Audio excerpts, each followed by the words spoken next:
Hablamos sobre la biomecánica.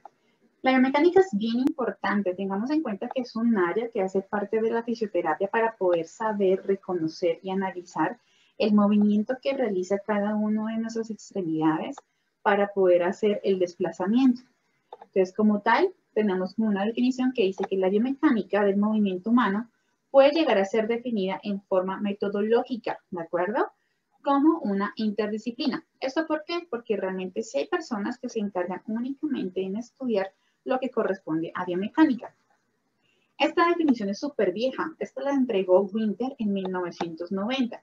Sin embargo, sigue siendo muy apta, muy usada en la actualidad porque es real lo que estamos haciendo con la biomecánica.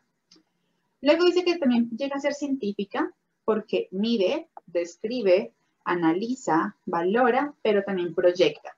¿Qué proyecta y qué hace todo lo anterior? Pues lo hace directamente en lo que es el movimiento humano. Por eso nosotros decimos que la fisioterapia se encarga de analizar lo que es el movimiento corporal humano. Esta definición la dio Acero en el 2012, es un poquito más reciente.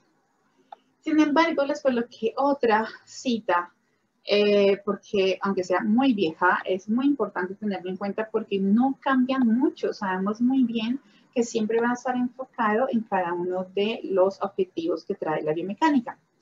Entonces, Saksyorsky en el 94, este indica más globalmente que se encarga de ser una ciencia que va a estudiar el movimiento mecánico en todos los sistemas vivos y en particular el movimiento del sistema locomotor del cuerpo humano.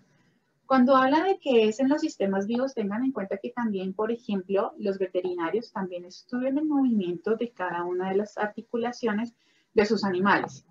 También son seres vivos, pero la biomecánica hace referencia más específicamente a nuestro análisis o a nuestro método analítico hacia el ser humano.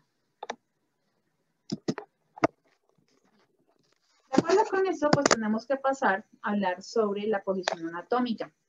Recordemos que la posición anatómica nos permite realizar estudios, análisis inclusive posturales, biomecánicos, para poder encontrar aquellas falencias, alteraciones que se pueden presentar en el cuerpo.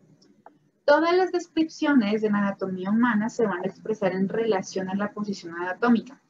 ¿Cómo la conocemos? La posición anatómica es la que ustedes ven en la imagen. Es la persona completamente de pie, en bipedestación, muy recta, derechita, solo que con las manos o las palmas hacia adelante. ¿Esto por qué? Porque recordemos que tenemos una sola parte de nuestro cuerpo humano donde hay un hueso que se sobrepone sobre el otro, que son los huesos del antebrazo, o sea, radio y cúbito.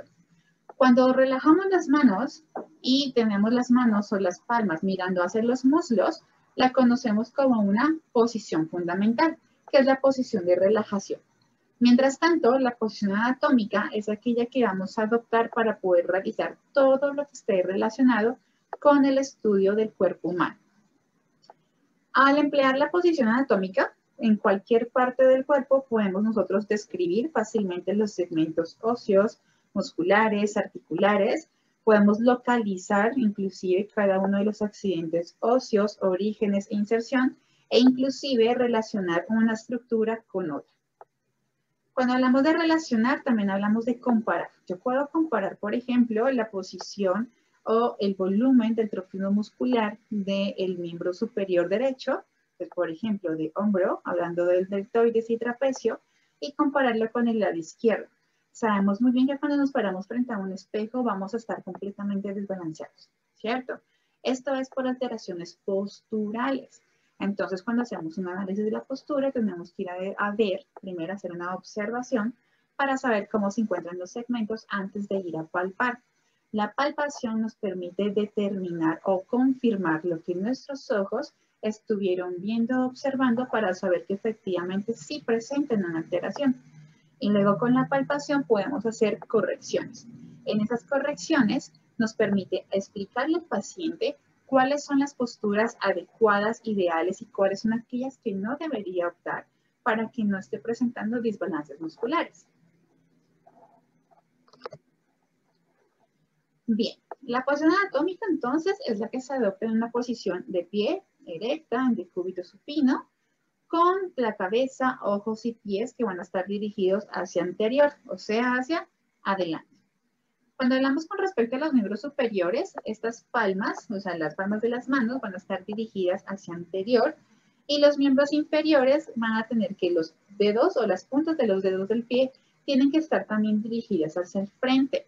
Nosotros cuando nos paramos o nos colocamos en bipedestación, posiblemente algunos de nosotros, si ustedes lo hacen en este momento, van a ver que un pie puede estar más hacia afuera que el otro. Por eso es que luego vamos a revisar los movimientos de la inversión, de la eversión, o un pie supinado o un pie pronado. Entonces son alteraciones que se llegan a observar desde el momento de la niñez, que se pueden ir corrigiendo inclusive con un calzado adecuado. Listo. De acuerdo con esto, también vamos a hablar sobre las marcas anatómicas. Recordemos muy bien que las marcas anatómicas son aquellos accidentes óseos que nos permiten identificar un segmento óseo, un hueso, muy fácil y saber exactamente en dónde lo encontramos y en dónde está. ¿Para qué nos sirven esas marcas? Esas marcas sirven por muchas razones. Una, si yo digo, por ejemplo, una de las marcas del húmero es la línea áspera, pues uno dice, bueno, ya relacioné rapidísimo la línea áspera y sé a qué hueso se refiere la misma. Sin embargo, esa línea áspera tiene funciones y es porque sirve de origen o de inserción a varios músculos. También los huesos presentan, por ejemplo, agujeros, fosas, donde pasan nervios, donde pasa irrigación. Inclusive, por ejemplo, podemos encontrar el agujero obturador, ¿no? Que está a nivel del hueso de la cadera, donde sabemos que pasa el nervio obturador, que pasa la arteria obturadora y que pasa el músculo obturador. Entonces, cada hueso nos va a permitir identificar con cada uno de sus accidentes, de sus formas, de sus dimensiones, qué es lo que va a tener, cómo va a recibir y cómo va a dar.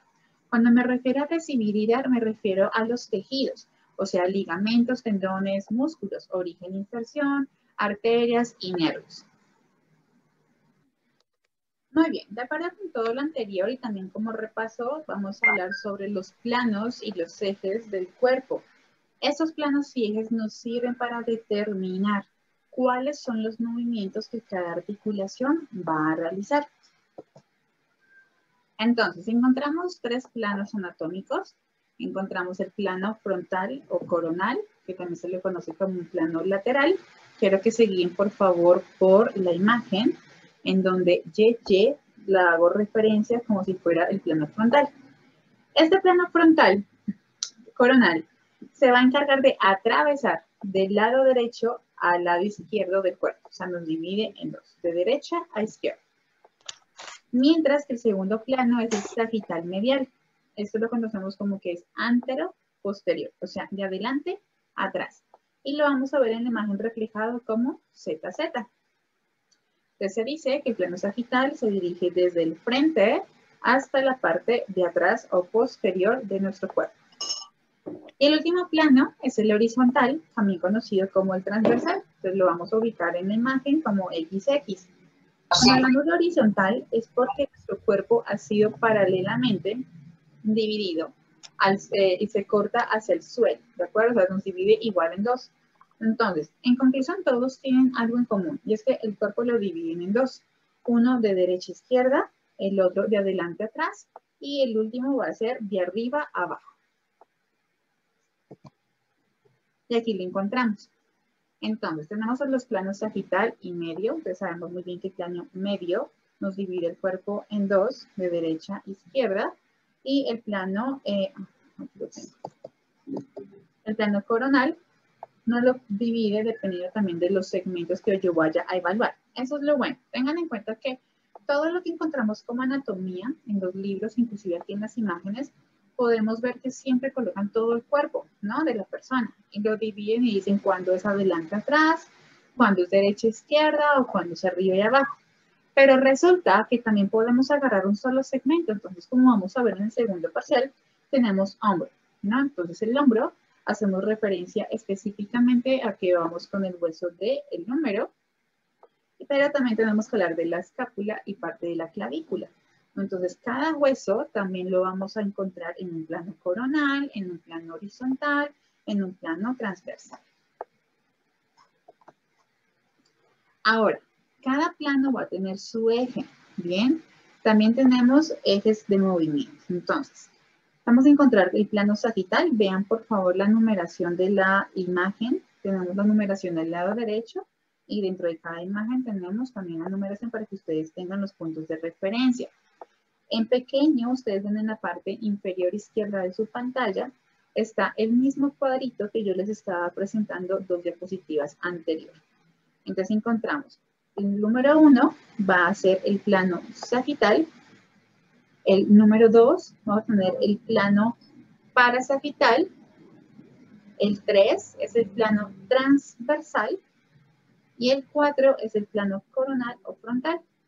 Ahora, vámonos con los ejes. El eje es el punto, ¿no? O sea, donde como tal va a permitir ese movimiento. Entonces tenemos el eje sagital, que corresponde al número 5. Tenemos el eje transversal, si se dan cuenta tiene que ver con el nombre del plano. Y el último es el eje longitudinal, que va siempre relacionado con el plano coronal o con el plano frontal. Entonces el eje sagital va a ir con el plano sagital. El eje transversal va a ir con el plano transversal y el eje longitudinal va a ir con el plano coronal o también conocido como plano frontal. Entonces retomamos. Estos planos y estos ejes nos permiten identificar cuál va a ser el movimiento que va a realizar dicha articulación. Si yo sé que, por ejemplo, para hombro nos están dividiendo, ¿cierto? De manera sagital, entonces yo sé que solamente va a realizar los movimientos de flexión y extensión. Pero si lo van a realizar, por ejemplo, el corte en un plano coronal, sé que me hace los movimientos de abducción y aducción y así sucesivamente. Bien, entonces tenemos aquí los planos y las secciones que son importantes en visualizar cuando tenemos estructuras en 3D, o sea, cuando tenemos las estructuras o los huesos en nuestras manos. Tenemos entonces 3 planos, plano transversal, el plano frontal y el plano sagital. Cuando hablamos de que tenemos un plano transversal, sabemos que divide el cuerpo en una porción que es superior y por ende tendremos otra que será inferior. Esto va a presentar un ángulo recto con una longitudinal. Ok, un ángulo. Mientras que el plano frontal, que también lo conocemos como el plano coronal, va a dividir el cuerpo igual en 2, pero uno va a ser el anterior y el otro va a ser posterior. Es como si jugáramos a los antónimos. Aquí tendremos que estos planos, las divisiones serán paralelas longitudinalmente. Mientras que el plano sagital igual va a dividir el cuerpo en 2, pero ahora va a ser una derecha y una izquierda. Y aquí va a tener que su plano sagital medio va a dividir el cuerpo exactamente por la mitad. Todo lo que diga plano sagital es como si fuera una división exactamente por la mitad de todo nuestro cuerpo. Bien, ahora resulta que estos planos y estos ejes también nos van a permitir tener unas referencias direccionales, que era lo que les mencionaba. Sabemos que por donde pasa ese plano nos va a permitir ciertos movimientos, ¿ok?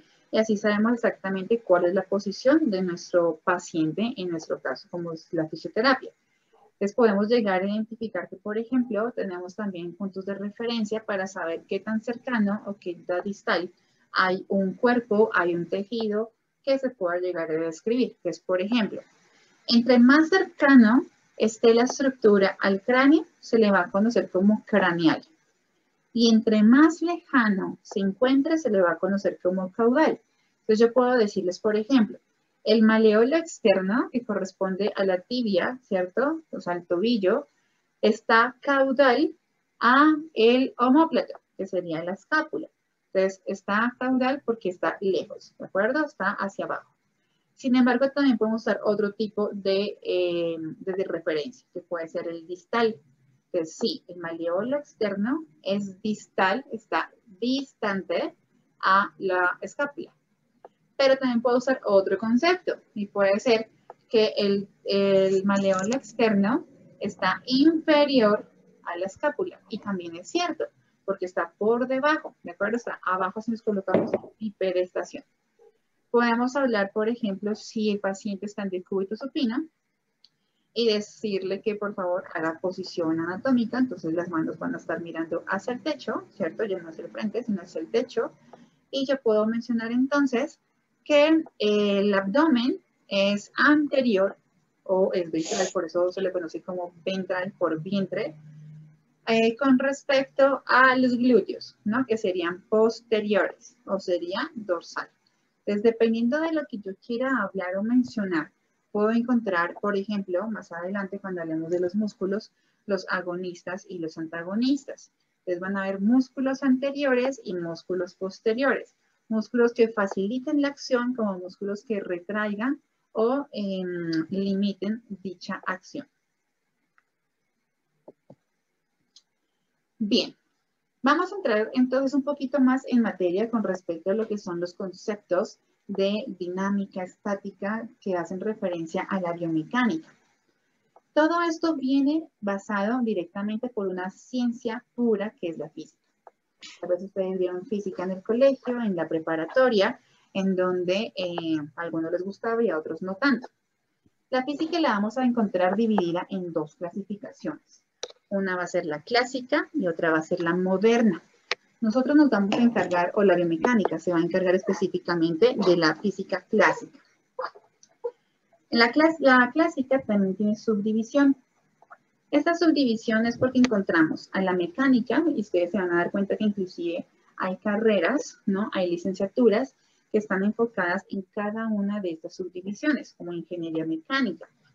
Luego tenemos otra clasificación que es la óptica, que es para todos los optómetras. Tenemos la acústica, que la realizan más que todos los músicos. La de electromagnetismo, que inclusive lo utilizamos nosotros para realizar terapias. Y la termodinámica, que también la utilizamos nosotros para dar terapias. En la moderna, estamos incluyendo lo que es la física nuclear, la atómica, de partículas elementales, la relativista y la mecánica cuántica. Esto está más que todo para ciencias puras que están, por ejemplo, a nivel de la NASA, que necesito tener estos puntos de referencia para saber exactamente la Tierra qué traslación o qué movimientos llega a tener y qué cambios llega a presentar. Pero nosotros estamos hablando sobre el cuerpo humano. Entonces nos vamos a encargar específicamente sobre la mecánica. No somos ingenieros mecánicos, pero resulta que sí tiene inclusive una ramificación que viene siendo la dinámica, la estática y la cinemática. Y como estamos hablando de movimiento corporal humano, tengamos en cuenta que tenemos que hablar de la mecánica. Entonces vamos a hablar cada una de ellas. Como tal mecánica, entonces tenemos que es un campo de la física que estudia el movimiento de los objetos y conceptos afines de fuerza y también de la energía. Esta se divide en cinemática. La cinemática es aquella descripción que se realiza en el cómo se mueven los objetos. Entonces esto lo hacen los ingenieros, lo hacemos los fisioterapeutas, los hacen los kinesiólogos y se divide en dos, en dinámica y estática. Cuando hablamos de estática es porque esta ciencia se encarga de estudiar todas las fuerzas que actúan en un sistema sin tener en cuenta los efectos que su acción llega a provocar. O sea que no tenemos en cuenta, no sabemos qué fue lo que movió o lo que provocó dicho movimiento. Mientras que la dinámica estudia la fuerza y las causas que provocan que esos objetos, inclusive nuestro cuerpo, se pueda mover, de saber exactamente por qué se mueve. Bien, entonces hablemos un poquito de cinemática. ¿Qué es? De por sí la cinemática viene derivado del griego kibió, que eso significa kineo o mover, ¿no? De ahí vienen los conceptos de kinesiología o kinesis, ¿no? Que hace referencia a movimiento. Es la parte de la mecánica clásica, como lo vimos anteriormente, que se encarga de estudiar las leyes del movimiento de los cuerpos. ¿Se acuerdan las leyes de Newton? Primera, segunda y tercera ley, sin que se tenga en cuenta qué lo produce. Y se limita al estudio de la trayectoria en función al tiempo. Entonces tenemos en cuenta el tiempo del desplazamiento de un objeto o de un cuerpo o segmento. Bien, encontramos aquí un mapa conceptual de la cinemática. Tenemos dos ejes temáticos. Vamos a ver lo que son las cantidades cinemáticas y lo relacionado al movimiento. Voy a irme primero a las cantidades cinemáticas, o sea, en su imagen al lado izquierdo. Estas cantidades cinemáticas van a estar compuestas por varios elementos. Primero encontramos lo que es la partícula. Pues una partícula puede ser, por ejemplo, un átomo. Hablamos sobre el movimiento, un sistema de referencia, el sistema de coordenadas, la trayectoria, un vector, longitud y la velocidad. Todo eso, si recordamos con estos conceptos que les estoy hablando, automáticamente nos trasladamos a clase de física, ¿bien? Pero tengan en cuenta que dentro de fisioterapia sí estamos utilizando implícitamente estos conceptos cuando estamos realizando trabajo de rehabilitación con nuestro paciente. Me voy ahora con el otro eje temático, que es el del movimiento, que se encarga de estudiar el movimiento. Este se va a dividir en tres. Tenemos el movimiento rectilíneo, un movimiento circular y un movimiento de proyectiles. Entonces, por ejemplo, un movimiento rectilíneo, o sea, es en una sola dirección, yo puedo decir que voy a lanzar, no sé, una camiseta en la cesta de ropa sucia, ¿no? Entonces, hago el movimiento de flexión de hombro y lanzo como tal mi camiseta. El movimiento circular es cuando se realiza, como su nombre lo dice, un círculo. Dentro de nuestro cuerpo humano, solamente dos articulaciones realizan el movimiento circular, que son las de hombro y cadera. La articulación de hombro se llama la glenohumeral y la articulación de la cadera se llama la coxofemoral. Bien, voy a pasar al movimiento de proyectiles.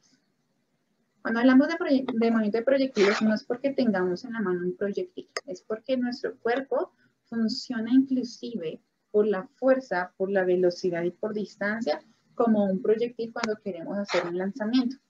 Ejemplo, si me voy para la parte deportiva, hablemos por ejemplo del básquetbol, ¿no? Del baloncesto. Entonces recibo el balón y lo que yo quiero hacer es lanzar la pelota y encestarla en el área. Entonces lo que yo hice fue una combinación de movimientos, de contracciones a nivel muscular del cuerpo humano para que la pelota funcionara, hiciera el ejemplo del proyectil. Fue un objeto que fue lanzado. Nuestro cuerpo no puede lanzar segmentos corporales porque hacen parte de nuestros esqueletos, esqueleto axial y esqueleto apendicular. Pero sí utilizamos nuestro cuerpo como una fuerza para realizar movimientos externos de otros objetos que funcionen como proyectiles. Bien, me voy a regresar ahora al movimiento rectilíneo. ¿Se acuerdan? Al ejemplo que les hice del lanzamiento de la camiseta hacia el cesto de la ropa sucia. Este movimiento rectilíneo va a poseer dos características fundamentales que lo vamos a ver en sus actividades. La velocidad constante y una aceleración constante. Esto tiene que ver con las leyes de Newton. La aceleración constante se va a dividir en dos, en el movimiento acelerado o en una caída libre. Tengamos en cuenta que un movimiento acelerado puede darse con un objeto que tenga capacidad de acelerar su velocidad. En este caso sería un automóvil o inclusive su cuerpo cuando tienen afán. Hagan de cuenta que ustedes salieron de la universidad, tuvieron que irse hasta el paradero y ustedes van caminando muy despacio, muy tranquilos. Pero cuando ven que el bus ya viene, ustedes tienen que acelerar, ¿cierto? Cada uno de sus segmentos para poder llegar a tiempo y tomar el autobús. Caída libre. Caída libre es cuando hablamos de que hay un objeto que va cayendo a favor de la gravedad. O sea que recuerden que nosotros estamos siempre en bipedestación en contra de gravedad. Gravedad va hacia abajo y nuestro cuerpo va hacia arriba. Caída libre es cuando cae un objeto. Entonces ustedes agarran su lapicero en este momento y lo dejan caer, eso es una caída libre. Bien, va a favor. ¿El cuerpo en qué momento tiene caídas libres? Tiene en varias situaciones y no para todo el mundo. Caída libre puede ser desde la propia altura, entonces vamos caminando y ¡pum! Nos caímos. Puede ser, por ejemplo, cuando hacen parapente, ¿no? Cuando hacen bungee jumping, cuando inclusive una persona está en el momento de quererse suicidar, eso se llama caída libre. Bien, vamos a encontrar entonces pues, componentes del movimiento donde vamos a ir definiendo uno por uno. Dice que el movimiento pues es toda acción que permite el desplazamiento desde un lugar punto A hasta otro, un punto B. Y los efectos que lleguen a resultar entre ellos pues van a ser varios. ¿Cuáles son esos varios? Encontramos la motricidad. La motricidad es la capacidad de generar movimiento. Tengamos en cuenta que esta motricidad la estamos utilizando inclusive desde que somos niños. Cuando estamos pequeños empezamos a tener la aprehensión de los objetos, empezamos a hacer los rolados, levantar la cabeza, gatear, reptar, caminar. Todo eso hace referencia a la motricidad gruesa. Pero si yo quiero agarrar un objeto más pequeñito, quiero escribir, quiero dibujar, hacemos referencia a motricidad fina. Entonces, hacen movimientos que van de un punto A a un punto B, pero tienen una capacidad para poder realizar una tarea en específico. El movimiento va a implicar la participación de un elemento bien importante que va a estar comandado, o sea, que va a estar liderando. Este elemento va a ser el sistema nervioso central y el sistema nervioso periférico. Estos dos, en trabajo, tienen que hacer la coordinación de hacer o enviar la información hacia los músculos para que tengan acciones efectoras. Entonces, el sistema nervioso lo que hace es, ok, yo digo qué es lo que se va a hacer, manda la señal y quien ejecuta va a ser el músculo. Entonces, conocemos que el músculo es el músculo efector. Un elemento anatómico va a estar encargado de producir el movimiento, ¿sí? Dentro del aparato locomotor. El músculo no se puede mover solo porque también necesita del hueso. El hueso necesita de otro hueso para formar una articulación para que haya movimiento. Entonces significa que tengo que tener 4 sistemas corporales integrados para que yo tenga movimiento. Y los voy a repetir. El primero va a ser el sistema nervioso, ¿ok? Cerebro. Cerebro es el fundamental para mandar la señal. Entonces tengo que primero pensarla, el cerebro la piensa, decide qué es lo que quiere, manda la señal. Cuando la manda le llega al músculo y el músculo dice, ok, tengo que contraerme, pero para contraerme tengo que avisarle al sistema esquelético, o sea, a los huesos, de que se comuniquen entre ellos para que hagan los movimientos de flexión, extensión, abducción, aducción, rotaciones o circunducción en dado caso, y se efectúe. Tengan en cuenta que todo este proceso ocurre en menos de milisegundos, ¿no? O sea, el cerebro tiene una capacidad máxima de mandar una señal y que el cuerpo automáticamente lo ejecute. Ahora, se puede establecer una relación que va a haber entre la parte osteoarticular, o sea, hueso y articulación, con los tejidos blandos, o sea, músculos, ligamentos y tendones. Y aquellos elementos anatómicos que van a funcionar también como forma mecánica, que viene siendo tendón y ligamento. Toda la energía que se llega a necesitar para producir en el movimiento tiene que venir de los alimentos, ¿no? Para formar lo que es el ATP, que es el adenosín trifosfato. Y esto se va a convertir fácilmente en una acción muscular, o sea que va a haber un movimiento, va a haber una acción motora. El músculo tiene que transformar toda esa energía química que viene por parte del ATP, que se digirió por medio de los alimentos, para que otorgue esa energía mecánica. Cuando recibe esa energía mecánica, cuando recibe la energía, se produce una energía mecánica que es cuando ya produce como tal el movimiento.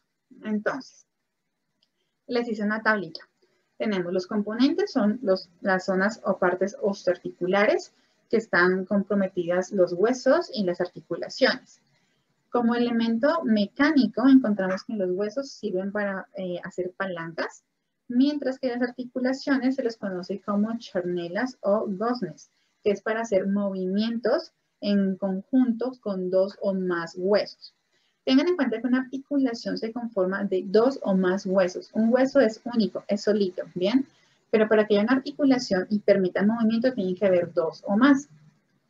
En las partes blandas, tenemos que como elementos anatómicos encontramos músculos, tenemos, que son los únicos que se contraen y se relajan. Tenemos los tendones, que son las partes finales de cada músculo que se insertan en el hueso, que disipan las cargas. Y los ligamentos, que son los que estabilizan la articulación.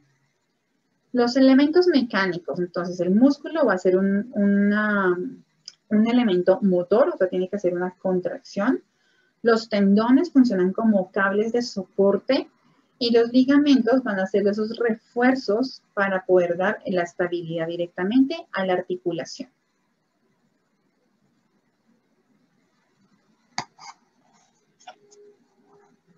Maestra, perdón, ¿qué dijo del músculo?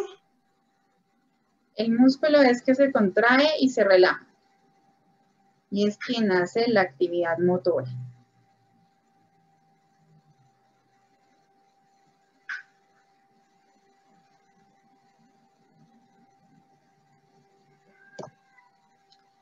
Bien, del movimiento rectilíneo, tenemos que se va a encargar de describir lo que es un cuerpo donde su trayectoria tiene que ser lineal. Va a tener una velocidad y una aceleración que deben ir una al lado de la otra, o sea que tienen que ser paralelas. Esta suele estudiarse en dos casos puntuales y se van a dividir en dos, que son el movimiento rectilíneo uniforme y el movimiento rectilíneo uniformemente acelerado.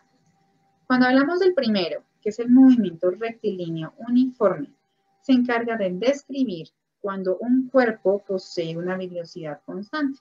O sea, siempre va a la misma velocidad, ¿ok? Pero no tiene un proceso de aceleración. O sea, no le estoy diciendo rápido corre a agarrar el bus o rápido entra al salón de clases, sino constantemente lleva un mismo ritmo. Mientras que el movimiento rectilíneo uniformemente acelerado, este sí describe que el cuerpo va a poseer tanto una velocidad, pero va a tener una aceleración constante. Si no acelera, ese cuerpo va a tener que empezar a retrasarse. Entonces, colocamos el ejemplo del carro. Cuando ustedes van en una avenida y van manejando y el semáforo está en verde, ustedes tienen que acelerar, ¿de acuerdo? Para que no les agarre el semáforo en rojo. Entonces, esto se conoce como un movimiento rectilíneo, o sea, porque van en una misma avenida, en una misma dirección, uniformemente acelerado porque tienen que mantener una aceleración constante. Bien, vámonos con el movimiento circular uniforme. Este se va a encargar de describir cuando un cuerpo que se mueve alrededor de un eje, ¿no?, de giro, con un radio y una velocidad angular constante, va a trazar una circunferencia. Entonces, si ya sabemos que tenemos dos articulaciones que tienen la capacidad para hacer circunferencias, pues sabemos que tiene un punto o un eje de partida. ¿Cuál sería ese punto o eje de partida? Sería la articulación glenohumeral y la articulación coxofemoral. Esto es debido a la cabeza que presenta el húmero y que presenta el fémur para la cavidad que está a nivel de la escápula, que será la glenoide, y que sería conformada por la cadera, que sería el hueso coxal. En este tipo de movimientos, pues los cuerpos van a poseer una aceleración en dirección al centro del círculo. Pues constantemente van a estar haciendo los movimientos. Pues tengan en cuenta que si ustedes abren su brazo y hacen círculos gigantes con su hombro, ¿no?, con todo el brazo, va a hacer que la mano vaya teniendo una dirección, ¿sí? Tiene una velocidad, pero se va moviendo en diferentes planos. Sin embargo, su eje, que viene siendo la cabeza de su húmero, sigue permaneciendo en la misma posición. El movimiento armónico simple. Este describe un movimiento que es periódico, como puede llegar a ser el de un péndulo, que también lo utilizamos en la parte de rehabilitación cuando hacemos ejercicios de hombro, o el de una onda electromagnética, que por ejemplo encontramos el de la luz, ¿no? Entonces, con la luz se transmite. El movimiento puede no ser armónico. ¿Qué quiere decir eso? Que no se llega a repetir en el tiempo, pero sí llega a describir aquellas trayectorias que son ondulatorias y en ese caso se le conoce o se le llega a denominar movimiento ondulatorio, o sea, genera unas ondas. Mientras que encontramos el movimiento parabólico. Este describe un movimiento que va a trazar una parábola. Una parábola, hagan de cuenta que es la mitad, la parte media de un óvalo, ¿no? Es la resultante de una composición de un movimiento que ha sido recto, rectilíneo, uniformemente horizontal y uno uniformemente acelerado vertical. ¿Qué pasa? Tiene un movimiento en donde cuando yo lo lanzo, tiene un punto de partida, un punto A, y un punto de llegada a punto B. Pero no es lineal, ¿de acuerdo? Es una curva. Un ejemplo de este tipo es el que se realiza cuando, por ejemplo, en la parte deportiva, cuando tenemos un lanzamiento de pelota que se lanza hacia arriba con un ángulo respecto a la horizontal viene siendo el piso. Entonces hagan de cuenta que igual, en mi baloncesto, ¿no? Entonces yo voy a lanzar la pelota, yo soy el punto A, ¿cierto? Entonces yo lanzo la pelota, pero yo no la lancé recta, yo tengo que lanzarla hacia arriba y hacia adelante para que caiga o termine en mi punto B.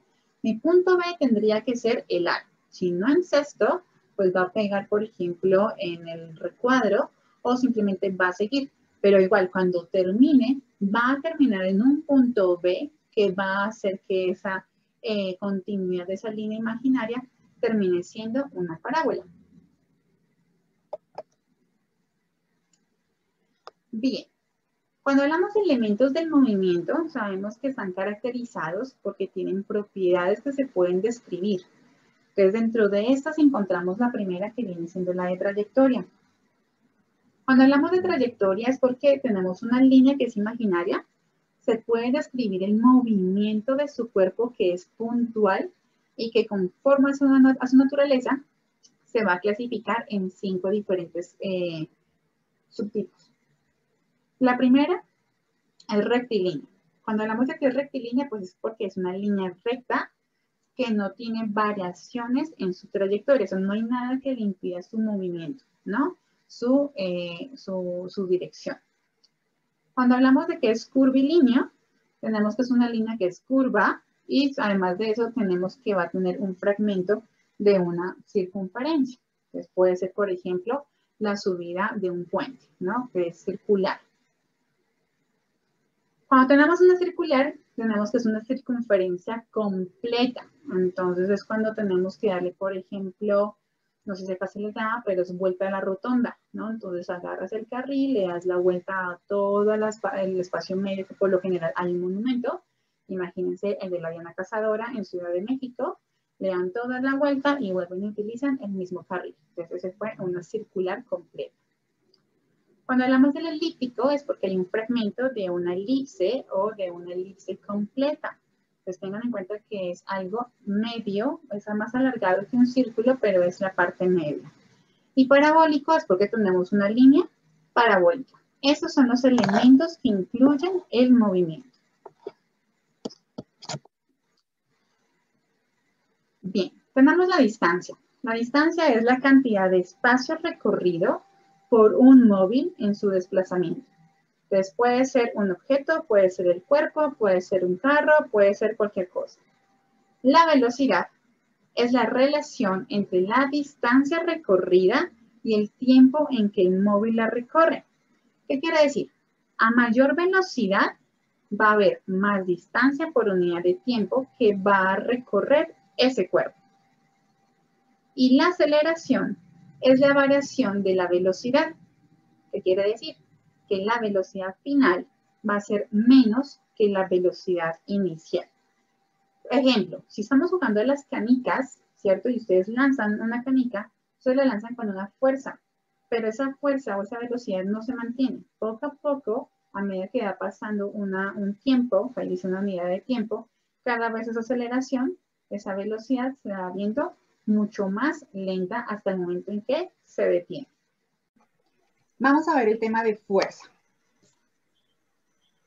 La fuerza es el estudio de fuerzas actuantes y o que son generadas por el cuerpo humano, ¿de acuerdo? Y sobre los efectos de estas fuerzas en los tejidos o en los materiales que se van a implementar en los organismos. Entonces, como habíamos estado hablando, un patinador tiene fuerzas que son fuerza intrínseca, que es toda la fuerza interior muscular que tiene la capacidad para realizar contracciones y además tiene un implemento ¿cierto? O un material que le permite aumentar o mantener esa fuerza, que vienen siendo los patines. Este término es referido a la atracción, ¿no? O al empuje, o sea, atraer o empujar. Y se puede ejercer una fuerza sobre un cuerpo mediante un esfuerzo que es muscular. Entonces recordemos que cuando hablamos de un esfuerzo muscular estamos hablando de un tipo de movimiento. Entonces puede ser por una contracción concéntrica, una excéntrica o una isométrica. Un resorte, por ejemplo, cuando está tenso, pues llega a ejercer fuerzas, ¿no? Sobre esos cuerpos que los van a llegar a mantener. Otra es el aire comprimido, cuando está dentro de una cápsula, también ejerce una fuerza de adentro hacia afuera para poder llegar a salir. Pero entonces encontramos varios tipos de fuerza. Ojo, tenemos fuerzas de contacto. Ese es cuando el cuerpo ejerce una fuerza que está en contacto con otro cuerpo. Y sobre ese va a haber una fuerza que se va a ejercer. Entonces, ¿qué pasa? Imagínense ustedes ahorita van a empujar la pared, ¿de acuerdo? Entonces es una fuerza de contacto. Tienen un contacto con otro elemento, puede ser otro cuerpo humano, puede ser una pared, puede ser una pelota, lo que sea. Y la fuerza que están ejerciendo se llama fuerza de contacto. Luego tenemos fuerzas de acción a distancia. Estas fuerzas son relacionadas con la fuerza gravitatoria, o sea, nuestra fuerza de gravedad. Tengan en cuenta que todo va hacia abajo, ¿no? Hacia el centro de la Tierra, que fue como nos lo enseñaron en el colegio. Esa fuerza de gravedad va hacia abajo, pero también tenemos unas fuerzas contrarias, por ejemplo, en nuestro cuerpo, que ayudan a que vayan hacia arriba. Por ejemplo, para podernos colocar en bipedestación, ¿no? Entonces conocemos, por ejemplo, los músculos de la columna vertebral como los músculos paravertebrales o los antigravitatorios. Otra fuerza de acción que se presenta a distancia viene siendo la fuerza eléctrica. Entonces, por ejemplo, bueno, y la fuerza magnética, que vienen siendo, por ejemplo, las tormentas eléctricas, o si hablamos de agentes físicos, estamos hablando, por ejemplo, de un TENS, de una magnetoterapia, ¿ok? Luego tenemos las fuerzas exteriores y las fuerzas interiores. Es lo que conocemos como fuerzas intrínsecas y fuerzas extrínsecas.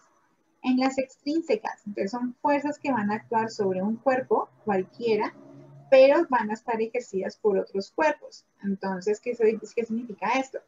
Que vamos a tener elementos externos que nos van a permitir realizar un movimiento interno.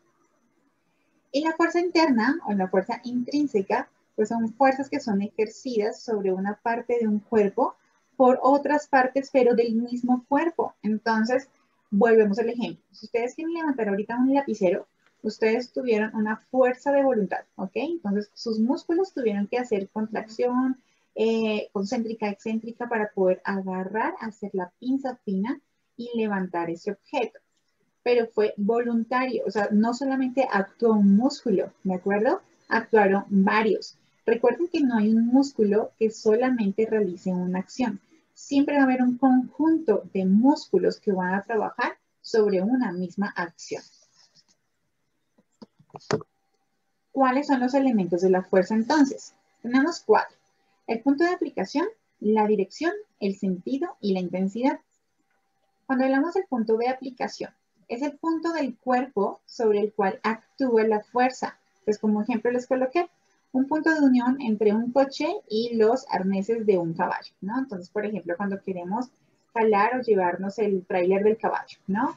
O por ejemplo, otro fácil, una grúa. Entonces nos paramos en el carro, viene la grúa, hace un anclaje y luego se lleva el auto. Muy bien. Vamos con la dirección.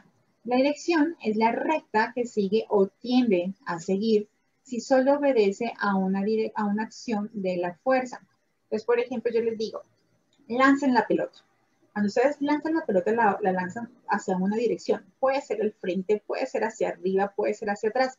Pero ustedes decidieron hacia qué lado la iban a lanzar. Cuando ustedes la lanzan, eso va a tener una recta. O sea, va a ser completamente lineal, ¿ok? El sentido.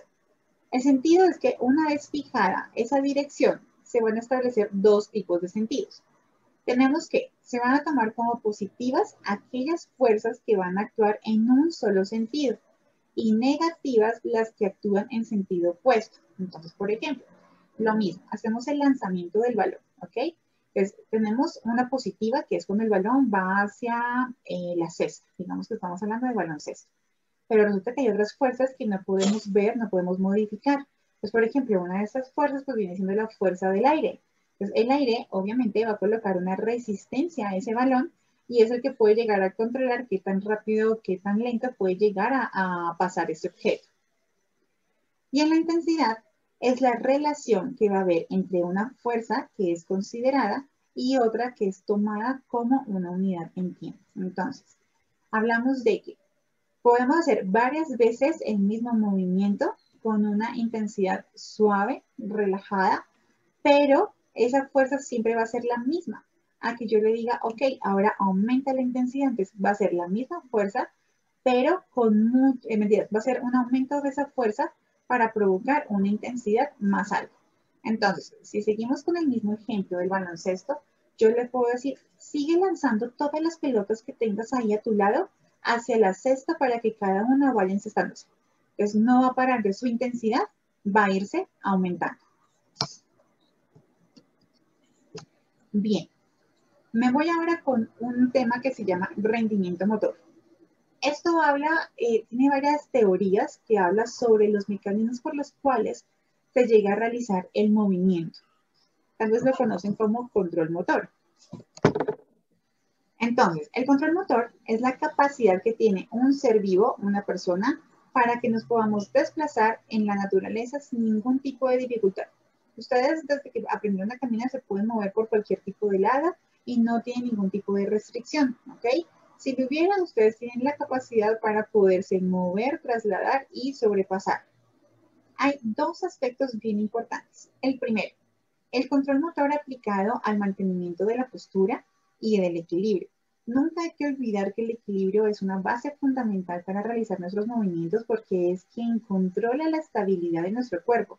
Y lo vamos a encontrar en el sistema vestibular, que va a estar específicamente en el oído medio. Y el segundo aspecto viene siendo el control motor que está aplicado a un movimiento en específico. Ahora, todo esto nos va a dar como resultado distintos procesos, ¿ok? Diferentes formas y no todos vamos a actuar de la misma manera. Entonces se pueden dar procesos, por ejemplo, motores de movimiento, cognitivos, que serían de aprendizaje, sensoriales, que serían por parte de sensaciones adquiridas, de la naturaleza y la complejidad del movimiento. Así como también aquellos sistemas que llegan a interactuar para que se realice lo más fácil ese movimiento. Entonces, ¿qué pasa? Si ustedes quieren levantar ese lapicero, ustedes lo realizan de cualquier manera y muy fácil. Sin embargo, hay enfermedades, hay patologías que van a hacer que nuestros pacientes, por más de que traten de mandar la señal al músculo para levantar ese lapicero les va a costar. Entonces significa que ese control motor se está viendo afectado y que toca empezar a trabajar. Es por eso que vienen como tal lo de las teorías. Voy a arrancar con la primera. La teoría de la acción dinámica. ¿Qué pasa con esta? Esta teoría habla de que va a establecer que un sistema de órganos o de componentes individuales pues van a trabajar colectivamente, o sea, en grupo, para que puedan cumplir una misma función, ¿ok? Esto no va a tener la necesidad de que un órgano sea el que se encargue de coordinar cierta acción. El movimiento va a surgir de los diferentes componentes sin que se necesite de un comando, de un órgano que se encargue de dar la instrucción, de dar una regulación o de permitir una acción. Actualmente como tal no hay una teoría realmente que sustente todos los factores que realicen una causa o un efecto y además la naturaleza del movimiento, como lo sabemos, pues es completamente fiable, ¿no? O sea, es completamente libre. Esta teoría pues se dice que sigue siendo la mejor opción para poder sustraer todos los aspectos importantes de cada una de las teorías que más adelante se las voy a mencionar y que se puedan continuar con investigaciones, porque tengan en cuenta que quien manda la señal para poder realizar un movimiento viene siendo el sistema nervioso, o sea, cerebro. Y el cerebro todavía se sigue estudiando para poder tener más aprendizaje o más conocimiento sobre ese órgano. Bien, vamos a la teoría jerárquica. Esta fue propuesta hace años, fue propuesta en 1900 por Sir Charles Sherrington, así se le conoce, Él fue un neurofisiólogo, se agarró el cerebro y se puso a analizar todas las funciones que realizaba y por eso ganó un Nobel de Medicina en 1932. Él encontró que los reflejos eran componentes que eran básicos, basados en el comportamiento motor. Entonces mencionaba que trabajaban junto con una secuencia y para poder conseguir un propósito que era común. Entonces, cada uno de los componentes, de los reflejos, buscan una tarea en específico para que cuando esa tarea se pueda ejecutar, permita una acción específica. Y la concepción de un reflejo requiere 3 estructuras diferentes. Entonces, ojo, viene lo que es el receptor, que es el que recibe la señal, una vía nerviosa, que es la conducción de esa señal, y un efector, que el efector es quien ejecuta esa acción. Y nos vamos con la teoría de los sistemas. Esta teoría de los sistemas está desarrollada por Nicolai. Él sugiere que el movimiento es un resultado de diferentes interacciones que se van a dar a cabo mediante unos sistemas. Pueden ser internos y externos y además de eso va a permitir una retroalimentación para que se produzca una acción en especial. Describe un cuerpo humano como un sistema que es mecánico. Ya sabemos que el cuerpo humano realiza movimientos físicos, mecánicos. Indicó también que las articulaciones tienen muchos grados de libertad que necesitan ser controlados. ¿Y cómo se controlan? De acuerdo al proceso de los componentes articulares, como la cápsula articular, los ligamentos, tendones, músculos. Y además de eso también complica increíblemente el control del movimiento. Entonces, cuando ustedes, por ejemplo, están enfermos, ustedes saben que no tienen la fuerza ni la velocidad para realizar sus movimientos o sus acciones. Pero cuando están muy activos, pues ahí sí. Pues, por ejemplo, en una acción muy común, como por ejemplo agarrar un alfiler, que sería realizar una pinza fina, las articulaciones de las cinturas escapulares, o sea, miren hasta dónde fuimos, hasta la parte superior, posterior de nuestro cuerpo. El hombro, el codo y la muñeca tienen que tener una estabilidad precisa para poder realizar esos movimientos que nos van a ejecutar a nivel de los dedos la pinza fina. ¿Cómo es la pinza fina? Tengan en cuenta que tiene que utilizarse tanto el dedo pulgar como el dedo índice para que podamos llegar a cubrirla. Tenemos 2 tipos de, por ejemplo, de psicomotricidad, ¿no? La de motor grueso y motor fino. Todo lo que tenga que ver con nuestras manos, con nuestros dedos de realizar acciones, de realizar prensión, habla de pinza fina, ¿ok? Entonces, entre más pequeñito, mucho más específico ese movimiento. Y la teoría de la programación motora dice que hace énfasis en la acción de las mismas que en la reacción como en las teorías anteriores, todo lo que les mencioné. Pero se han realizado diversos estudios que avalan que esa teoría, el término que utiliza es el de programación motora. ¿Por qué programación? Tengan en cuenta que nuestro cerebro es como si fuera una computadora y nosotros hablamos también de que las computadoras se programan, ¿no? Entonces, hace referencia a un circuito neural que tiene una función específica que está estereotipada y que ningún factor externo e interno pueden llegar a modificar. O sea que sabemos muy bien que nuestras señales se deben de realizar a nivel del sistema nervioso, mandarlo por todos nuestros nervios, llegar al músculo para que el músculo sea el efector de la acción. Pero por más de que ustedes digan, no quiero que esa señal llegue al músculo, ustedes no pueden hacerlo, ¿ok? El cerebro es completamente independiente de lo que ustedes luego, de manera voluntaria, quieren modificar esa acción.